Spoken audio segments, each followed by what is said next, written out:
Саламатсыздар урматтуу Чалкан медиа каналынын көрөрмандары, 1-майга алынган өлкөбүздөгү акыркы сааттагы жаңылыктар менен сиздерди тааныштырабыз. 5 сары базарынын жетекчиси Наргиза Жолдошбаева кармалды. УКМК 5 сары ЖЧКсынын директору Бишкек шаардык кеңешинин депутаты Наргиза Жолдошбаеваны кармап, УКМКнын убактылуу кармоочу жайына киргизди. Бул тууралуу УКМК билдирди. Эсиңиздерге сала кетсек, анын атасы мамлекетке келтирген 150 миллион сомдук зыяндын ордун толтуруп 5 жакка чыкпоо боюнча тилгат менен абактан бошотулган. Атайын орган 5 сары соода комплексинин жетекчилигине алдамчылык жана ири өлчөмдөгү салыктан качуу боюнча айып тагууда. 2023 жылдын ноябрында компетенттүү органдар тарабынан жүргүзүлгөн түшүндүрүү иштеринен кийин 5 сары ЖЧКсынын директору ишкерлер үчүн ижара акыны 30%га төмөндөткөн. Бирок май айынан баштап ал мурдагы бааларды кайтарууну көздөгөн. Мындай кадам 5 сары соода түйүндөгү ишкерлердин арасында наразычылыктын өрчүүсүнө түрткү болгон деп айтылат маалыматта. Урматтуу Москвадагы мекендештер, Кыргызстанга жүк салууну каалап, бирок кимден жиберүүнү ойлонуп жаткан болсоңуз, биз сиздерге ишенимдүү ишкерди сунуштайбыз. Бул ишкердин аты жөнү Зайырбек Маматкаримов. 12 жылдан бери иш алып барган командасы сиздин аманатка кыянаттык кылышпайт. Кыргызстанга салган жүгүңүздү күндүн аптабына же кыштын ызгаарына калтырбастан атайын жүк сактоочу кампасы Бишкек шаары Профсоюз көчөсү 38/1 дарегинде жайгашкан. Жүктү Москванын бардык жеринен өздөрү алып кетет. Алган жүктү Кыргызстандын 7 дубанына жеткирүүнү да кепилдешет. Кыргызстанга жумасына 2 машина жиберилет. Жүк баасы көлөмүнө жараша 500 рубльдан өйдө баланат. Дареги Нижегородское метросу, Перовское шоссе 9, строение 7. Байланыш номерлери +7 926 788 70 70. +7 929 624 63 64. Дөңгөлөк жууган жабдуусу жок Бишкекте бир катар курулуш объектилери жабылды. Бишкек мэриясынын 12 апрелдеги номер 100 буйругун аткарбагандыгы үчүн айрым курулуш объектилеринде иш токтотулду. Бул тууралуу муниципалитеттен билдиришти. Буга чейин Борбор калаадагы курулуш компанияларына кум, шагыл, топурак ташыган оор техникалардын дөңгөлөктөрүн жууган жабдууларды жана пунктларды 29 апрелге чейин орнотуу боюнча эскертүү берилген. Аталган көрсөтмөнү аткарбагандыгы үчүн төмөнкү объектилердин иши убактылуу токтотулду. Будённый көчөсү 164 дарегиндеги Гарант Строй Инвест ЖЧКсынын иши.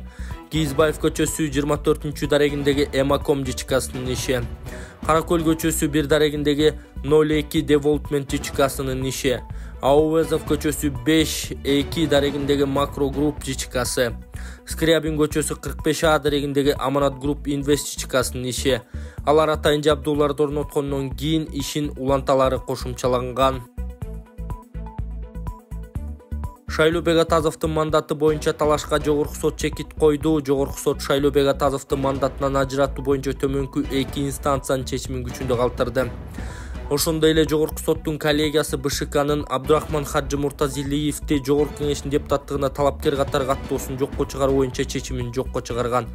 Буга чейин 2022 жылы Сверлов шайлоо округунан депутат болом деген Абдурахман Хаджы Муртазалиев Атазовду депутаттык мандатынан ажыратууну суранып БШКга кайрылган. Борбордук шайлоо комиссиясы анын арызын канааттандырбай койгондуктан Муртазалиев административдик сотко арыз жазган.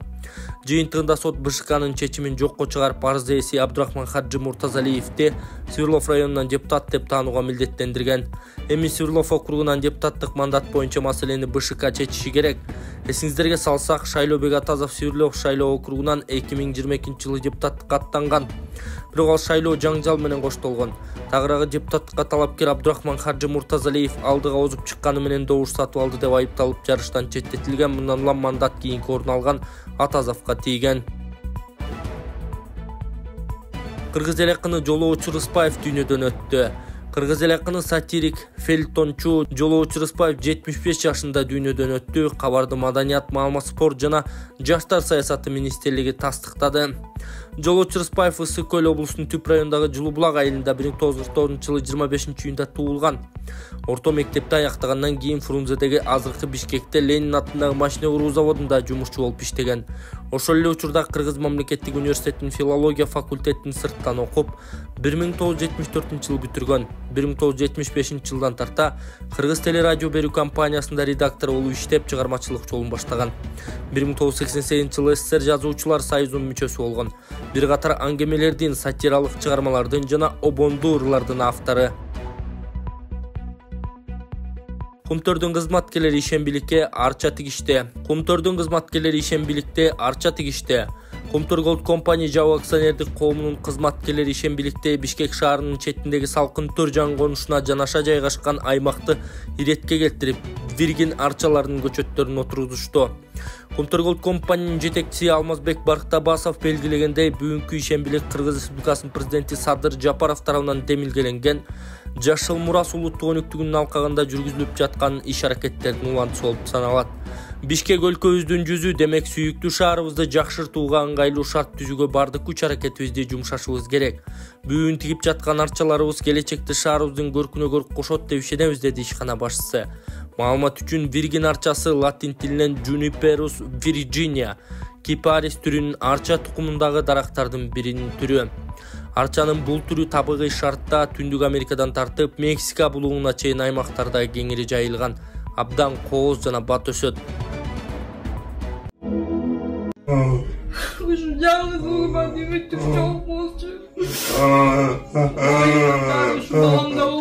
Кыргыз элим кайдыгер карабаңыздар. Менин эң банкым Чынаркүл М деп чыгат. Сбербанк болсо Данияр С деп чыгат. Кыргыз элим кайдыгер карабаңыздар. Ушу дубаңыздар менин балама кабыл болсун. Ушу менин балама жардам берип коюңуздар. Баламды Индия мамлекетине $30,000 операциясына керек болуп жатат. Сиздерден суранып кетем, 10 сом болсо, 20 сом болсо да жардам бериңиздер. Опунбаев көчөдө көрүнгөндөн кийин Жунушалиев жамынса керек. Өткөндө УКМКнын экс төрагасы Орозбек Опунбаевдин көчөдө жайбаракат жүргөн видеосу чыгып, коомчулукта катуу талкууланды. Мыйзам жогоо пикирчилигине тартылбай калган нараачылыктарды туудурууда буга кой таш окуясына октябрь төңкөрүшүнө карата олуттуу суроолор бар. Адамдар өлүшкөн, майыптык алгандар да арбын. Ошого катар Кашкар Жунушалиев да оор кылмыш иштерине айыпталышы ажеп эмес. Натыйжада Опунбаевден кийин ал жамынса керек. Бети башын чүмкөп, бирок булар убактылуу гана сакталышат. Адилеттүүлүк баары биргелет, ошондо кылган кыңыр иштери боюнча эл алдында жооп беришет. Катуу жазаларга тартылыштары шексиз, анан Сооронбай Жээнбековго көрсөтмө берилсе, аны да түрмөгө сүйрөп кетишет го, деп жазган Арба Кейжи сайты. Жапаров жумушчу сапары менен Өзбекстанга барат. Министрлер кабинетинин төрагасы Акылбек Жапаров үстүбүздөгү жылдын 2-3 майында жумушчу сапар менен Өзбекстандын Ташкент шаарына барат. Бул тууралуу өкмөттүн маалымат кызматы кабарлады. Министрлер кабинетинин төрагасы Акылбек Жапаров Кыргызстан менен Өзбекстандын ортосундагы өкмөттөр аралык эки тараптуу кызматташуу боюнча биргелешкен комиссиянын 11-жыйынына жана 3-эл аралык Ташкент инвестициялык форумуна катышат. Иш-чаралардын алкагында эки тараптуу жолугушууларды өткөрүү пландаштырууда. Мындан тышкары энергетика жана курулуш тармактарында иш жүргүзгөн эл аралык компаниялардын жетекчилери менен сүйлөшүүлөр жүргүзүлөрү жана курулуш объектилеринин башкы пландары менен таанышары күтүлүүдө. Ысык көлдө Куршавел үлгүсүндөгү лыжа базалары курулат. Кыргызстанга Франциянын үлгүсүндөгү лыжа базалары курулат. Бул тууралуу Садыр Жапаровдун франциялык компаниянын башкы директору Паскаль де Терсан менен жолугушуусунда маалым болду. База Ысык көл облусундагы 3 тоо чокусун камтыйт. Жыргалаң, Ак булак жана Бозу Чук планга ылайык бул жерлерде жалпы узундугу 200 чакырымды түзгөн лыжа трассалары курулат. Долбоор ишке ашкандан кийин 4,8 миң жумушчу орун түзүлөт деп күтүлүүдө. Салык төлөмдөрүнүн көлөмү 146 миллион еврону түзөт. Аталган курорттор жылына 10 ай иштеп, аларга 850 миңге чейин турист келе алат. Кластерди куруунун биринчи этабын алкагында 60 км лыжа трассасы жана 6 асма жол курулат. Пландаштырылган иштер 2026 жылдын аягына чейин аяктайт жана 165 миллион евро инвестиция тартууну талап кылат. Бул видео жалаң эркектерге, эгерде сиз төшөктө алсыз болуп, калооңуз жок болуп жатса, андан тышкары бат-бат туалетке барып жатсаңыз, анда сизде простатиттин белгилери. Простатиттин дарысы чакшыр, өтө жакшы жардам берет. Андан тышкары дагы айымдардын бат-бат туалетке барып цистит болуп ооруп аткандарына дагы жакшы жардам берет. Бул чөптөрдөн жасалган жана эркектердин да аялдардын дагы простатитин көтөрөт. Эгер заказ кылам десеңиздер, экранда номерларга байланышыңыздар. Адамдардын организми ысык суук болуп бөлүнөт. Эгерде суук ашынып кетсе, адамдар эмне алат? Колу буту жылбай, үшүп, ооруй берет. Ошого баланс кылган иньян гель бул өтө жакшы жардам берет. Колу бутуңуз жылбай жатса, кан айланыңыз жакшырбай жатса, белиңиз, бутуңуз, тамандарыңыз муктап атса, иньян гелди колдонуңуз. Бул жашы өтүп калган адамдардын кан айлануусу начар болгондуктан жашы өтүп калган аталарыбызга, апаларыбызга алып берсек, алардын кан айлануусу жакшырат дагы, өзүн жакшы сезип, жылуу жүрүп калат. Заказ кылам десеңиздер, экрандагы номерларга байланышыңыздар. Бишкекте Дом Москвы маданий ишкерлик борборунун курулушу каралды. Бишкекте Дом Москвы маданий ишкерлик борборунун курулушу каралды. Бул тууралуу муниципалитеттен билдиришти. Бишкек мэри Айбек Жуншалиев менен Москва шаарынын тышкы экономикалык байланыштар департаментинин башчысы Сергей Черемин менен жолуккан.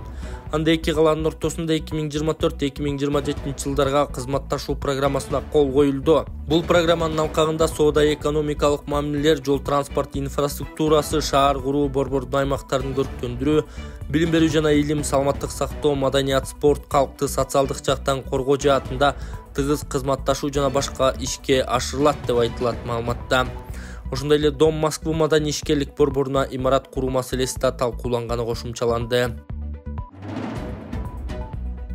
Нарын дарыясына түшүп кеткен баланы издөө иштери улантылууда. Ташкөмүр шаарында Нарын дарыясына түшүп кеткен баланы издөө иштери улантылууда. Бул тууралуу Өзгөчө кырдаалдар министрлигинен кабарлашты. Маалыматка караганда издөө иштерине номер 57 Өзгөчө кырдаалдар бөлүмүнүн 7 куткаруучусу, шаардык ички иштер бөлүмүнүн 2, жергиликтүүлөрдөн 20 адам тартылып, 3 кайык менен изделип жатат. Эске сала кетсек, 23 апрель күнү саат болжол менен 6:50 чамасында Ташкөмүр шаарына караштуу Акшар айылынан өткөн Нарын дарыясына 2018 жылы туулган кичинекей жаш бала түшүп кеткендиги боюнча маалымат түшкөн. Жерине ыкчам топ тартылып, издөө иштеринен натыйжа болгон эмес. Майрам күндөрү милиция күчөтүлгөн тартипте иштейт. 1 майдан 10 майга чейинки ички иштер органдарынын өздүк курамы күчөтүлгөн тартипте кызмат өтөйт. Бул тууралуу ИИМдин маалымат кызматы билдирди. Маданий иш-чараларды даярдоодо жана өткөрүү учурунда коопсуздукту камсыздоо, анын ичинде жол кырсыктардын алдын алуу боюнча комплекстүү иш-чаралардын планы бекитилген. Мындан тышкары, жол коопсуздугун камсыздоо жана кайгылуу кызматы тарабынан жол кыймылынын эрежелеринин сакталышына көзөмөл күчөтүлөт. Мас же документсиз рулга отурган айдоочулар тыкыр текшерилет деп айтылат маалыматта. Эгерде шектүү жарандар аныкталса, 102 телефону аркылуу милицияга билдирүүнү өтүнөт. Тартип сакчылар майдагы майрамдардын тынч өткөрүү үчүн бардык чараларды көрөт деп айтышты ИИМден. Ноокат менен Ысык көлдө шайлоо күнү белгиленди. Номер 5 Ноокат бир мандаттуу жана номер 36 Ысык көл бир мандаттуу шайлоо округунан жогорку кеңештин депутатынын шайлоо 30-июнда өтөт. Бул тууралуу жарлыкка президент Садыр Жапаров кол койду. Белгилей кетсек, Ноокаттан шайланган депутат Жусупбек Коргонбай уулу жана Ысык көлдөн эл өкүлү Максатбек Сарбагышев өз арызы менен мөөнөтү бүткөнчө эле өткөн аптада мандатын тапшырышты. Алар бул кадамынын себебин түшүндүрүшкөн да жок.